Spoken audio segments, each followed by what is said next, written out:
On va parler maintenant de la Société des alcools, de l'Auto-Québec, de la Société québécoise du cannabis, des sociétés d'État au Québec qui sont dans la commercialisation de produits, d'alcool, de cannabis, de jeux.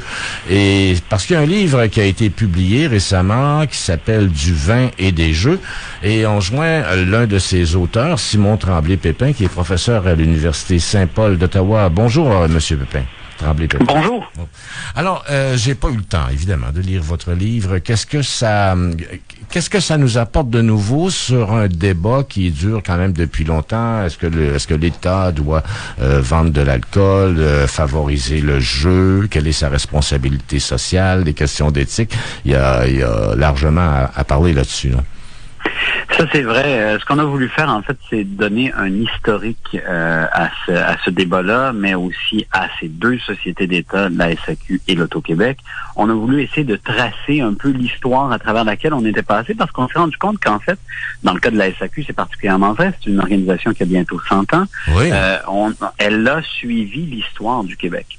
Et on trouvait que c'était un témoin intéressant de cette histoire-là, mais aussi un révélateur des transformations que le Québec a connues, et en particulier, dans le cas de la SAQ, cette vision d'un Québec qui peut, oui, se doter d'outils fonctionnels, intéressants, qui permettent à sa population de tirer certains bénéfices, et qui parfois fait le choix de plutôt aller vers la privatisation, plutôt aller vers la commercialisation. Et ça nous a permis de rapporter certains éléments historiques assez surprenants, notamment la privatisation qui a eu lieu, on ne le sait pas, mais qui a eu lieu au milieu des années 80 de la SAQ et qui a été et sur laquelle on a reculé finalement, donc une histoire à peu près inconnue. Ah non, je connaissais pas. On a privatisé. Attendez, on a privatisé la SAQ dans les années 80. Oui, les gens ne se rappellent pas de ça, hein, c'est fou. Ah ben non. Entre 84 et 85, le gouvernement du Parti québécois a entamé un processus de privatisation. Il était entamé par notamment Rodrigue Biron, dont vous vous rappelez peut-être, l'ancien chef de l'Union nationale, qui avait rejoint le Parti québécois à ce moment-là. Et il avait fait, lui, sa campagne sur le fait qu'il privatiserait la SAQ, mais d'une façon très particulière, en faisant une coopérative de travailleurs. Et il avait fait sa campagne là-dessus et on l'avait laissé faire. Et quand il est arrivé au Conseil des ministres, eh bien, il a enclenché le processus. Ça n'a pas vraiment marché, l'idée des coopératives, entre autres parce qu'il demandait aux employés de verser 10 000 pour participer à l'achat de la succursale, 10 000 de l'époque, ce qui veut dire à peu près 20 000 aujourd'hui. C'est pas vraiment les employés commis caissiers qui avaient 10 000 de lousse comme ça à mettre dans une entreprise.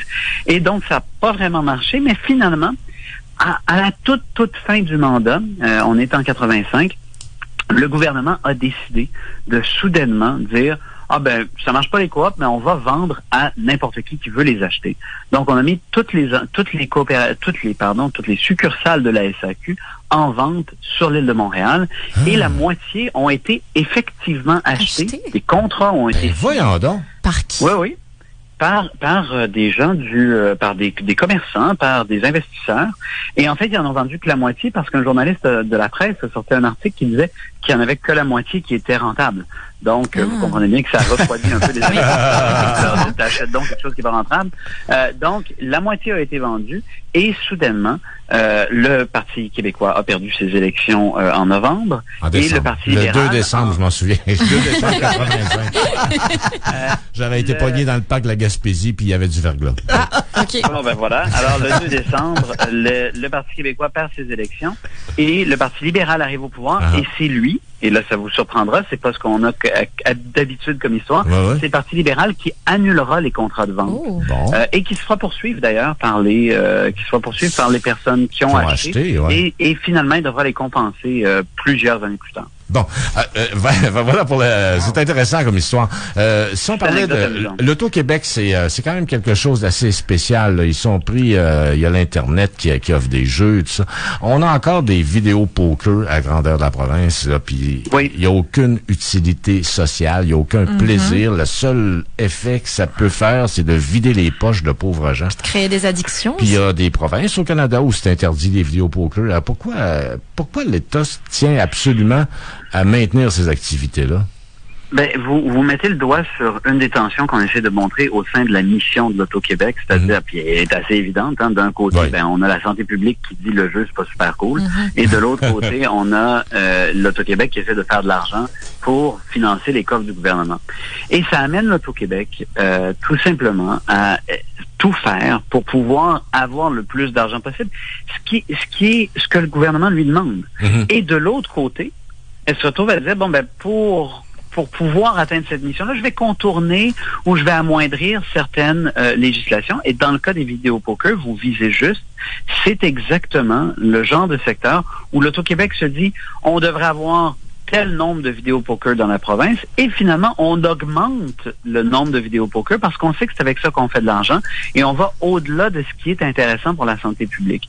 Donc, nous, ce qu'on dit, et on arrive à la fin de l'ouvrage avec quelques propositions quand même, on fait pas juste que de l'histoire dans cet ouvrage, on dit, ben, il faudrait que la Régie des alcools, des courses et des jeux ait une législation claire, que ce soit elle qui impose à l'Auto-Québec un nombre de vidéos poker disponibles. Évidemment, on pourrait les éliminer, comme vous suggériez, on pourrait dire il y en a zéro. Le problème qu'il y a avec ça, c'est évidemment le potentiel retour du crime organisé, qui était déjà dans le secteur. Ouais, mais on a de la police quand même. On a de la police pour s'occuper de ça. On peut pas cacher ça, une vidéo poker dans un endroit public. Ça m'inquiète pas tant que ça, moi.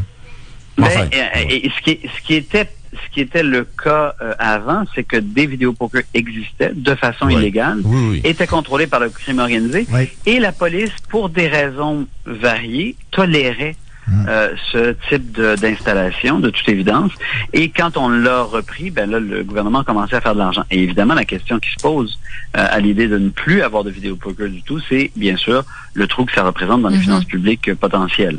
On peut se dire, ben tant pis, ça crée des addictions, donc on arrête ça complètement. On peut aussi se dire, il y a peut-être un entre-deux, c'est la proposition qu'on fait dans le livre, c'est-à-dire s'entendre avec la santé publique, les directions de santé publique pour dire, c'est quoi le nombre de vidéos poker qui ont de l'allure, et surtout, où est-ce qu'on les installe? La localisation, Parce que vous signaliez la question des gens qui sont relativement d'origine modeste ou ce genre de choses-là. Ben évidemment, on veut pas mettre des vidéos poker dans ces espaces-là. Le cas du salon de jeu de Vanier, par exemple, est un bon exemple de mauvaise décision de l'Auto-Québec. Et là-dessus, c'est pas souvent que ça m'arrive. On est d'accord avec le gouvernement du Québec qui a effectivement trouvé que ça avait pas de bon sens de mettre un salon de jeu là. Monsieur Tremblay-Pépin, vous avez, et je l'ai pas lu moi non plus le livre, là, je m'en excuse à l'avance, mais on parlait là des machines vidéo poker, mais il y a un autre phénomène aussi qui existe concernant le jeu, c'est les salles de jeu, principalement de poker, qu'on trouve en territoire autochtone, notamment à Kanawake, qui font concurrence à l'Auto-Québec et que le gouvernement du Québec tolère. Est-ce que vous abordez cette question-là dans votre ouvrage? On s'est pas du tout penché sur la question du jeu du côté des territoires ou des réserves autochtones. La raison est bien simple, c'est que c'est un livre qui défend deux thèses, c'est-à-dire une que je vous ai exposée sur la difficulté entre la santé publique et la mission, et l'autre qui concerne davantage l'Auto-Québec, mais qui concerne davantage la SAQ, mais qui peut aussi concerner l'Auto-Québec, c'est la question du bénéficiaire. Qui tire profit de ces sociétés d'État? Et on aurait le goût de dire, bon, ben, dans ce cas-là, c'est le gouvernement, puis c'est bien correct, parce que nous, comme population, on bénéficie de ce que le gouvernement fait, formidable. Mais malheureusement, ce qu'on souligne, c'est que ça met souvent, quand le gouvernement veut faire plus d'argent, ça met la société d'État en contradiction avec elle-même parce qu'elle dessert pas toujours bien les consommateurs. Le cas de la SAQ est exemplaire à cet égard, où la SAQ pose un problème important, c'est celui d'augmenter considérablement ses prix par des moyens de publicité, par des moyens de marketing, pour nous vendre davantage d'alcool, pour nous faire payer plus cher notre alcool, pour verser des dividendes plus importants au gouvernement. Eh bien, ça, c'est poser les citoyens du Québec, qui sont aussi des consommateurs d'alcool, aussi contre le gouvernement, et dont on est pourtant les bénéficiaires aussi. Alors, vous voyez, ici, on pense qu'il faut clarifier la mission de la SAQ, et c'est ce qu'on propose dans ce ouvrage. Eh bien, c'est fort intéressant. Monsieur Simon Tremblay-Pépin, auteur donc du livre du vin et des jeux. Merci pour toute cette recherche. On va jeter un coup d'œil là-dessus. Je vous remercie infiniment. Je vous souhaite... Absolument. Puis on va inviter nos auditeurs à acheter le livre. Moi, je vais en acheter un. Absolument. Merci beaucoup. C'est gentil. Je vous remercie. Un gros merci. Au revoir.